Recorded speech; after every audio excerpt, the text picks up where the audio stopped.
زړه د نفرتونو نه پاک کړئ دا خیریه لرې کړئ د دې زړه نه په یو صف کې په یو جومات کې چې دا د امن او د محبت ځای دی زمونږ او ستاسو جوماتونه د نفرتونو نه ډک دي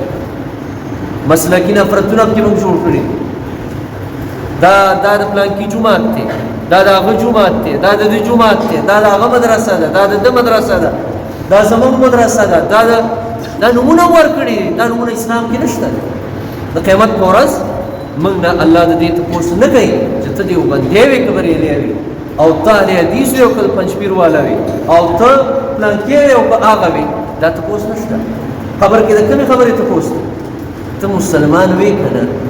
ستا دین څه چې دا تپوس په خبر کې وکړي دا پښتو کې هم پوهېږم پښتو کې چې خبر کې دا تپوس وکړي چې ستا دین څه نو ته به ورته څه وې چې زما دین دا و چې زه بریلی یم زما دین دا و چې زه شیعه وم زما دین دا و چې زه دیوبندی وم زما دین دا و چې زه اهل حدیث وم زه پلانکې وم زه دا هغلته د یو ټکي جواب ورکړی چې زما دین څه دی اسلام دی نو چې د یو څیز د قیامت په ورځ ما او تا نه تپوس نه کېږي قبر کې رانه نه کېږي دلته ولې دې خبرو له موږ اهمیت ورکړی چې دا د پلانکي جومات دی او دغه د پلانکو جومات دی او دا د پلانکو مدرسه ده او دا د پلانکو مدرسه ده دا تقسیم مونږ کړی دی دا تقسیم چا کړی دا عوامو نه دی کړی دا علماو کړی دا نفرت چا خور کړی دا علماو خور کړی الله قرآن کې دا فرمایلی قرآن وما اختلفوا الا من بعد ما جاءهم العلم اختلاف دا علم والا جوړ کړی اول یې جوړ کړی الله یې وجم بیان باغیا بینهم دوی په خپل منځ کې یو بل سره کینه ده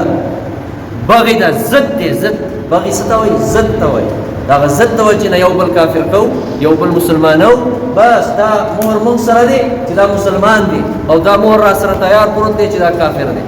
دا ګمراه دی دا هغه دی دا دی دا زندیق دی ما خپل اورېدلي نه یو دومره وته چې د هغه تربیت دا شوی و دا تربیت یې شوی و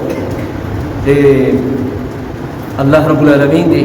یعنی مولانا طارق جمیل سے په علم او عمل کې برکت واچي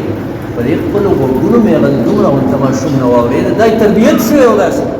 هغه ویل طارق جمیل زندیق دی څه مو خیال دی دا تربیت د کوم ځای راوشو دا تربیت کومه داسې ورکړی وی طارق جمیل مولانا هغه د دې امت یو اساسه ده هغه د دې امت یو لوی عالم دین د کې عزتمندو نو دا نفرتونه من خواره کړه